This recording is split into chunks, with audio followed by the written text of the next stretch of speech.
এই আষাঢ়ে কে আশ্রয় দেয়? টেবিলের নোটবুক, কবিতার বই, তার সাথে করা ফোনের শেষ মেসেজ। বৃষ্টি ভেজা পাতার ওপর বছরের প্রথম শিউলি ঝরে থাকে। আমি মাথা নত করলাম তোমার কাছে বিনয়ে। নদী যেভাবে তার স্রোতকে গায়ে পেতে রাখে, তুমিও আমায় রাখতে চেয়েছো বহুদিন থেকে। তবে গা ভাসাতে আমি পারিনি। নিতান্তই ছাপোষা মানুষ, বাবলা ফুল দেখেও ছন্দের গন্ধ পাই।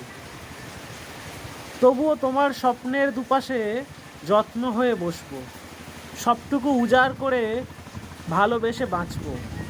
দুধের মতো সাদা শাড়ি কিনে দেব বছর বছর। আজ এই আষাঢ়ের কাছে এসে অঞ্জলি দিলাম বর্ষায়। তোমাকে সারা জীবন শান্তিনিকেতন করে রাখবো। আমার লেখা কবিতা আশ্রয়।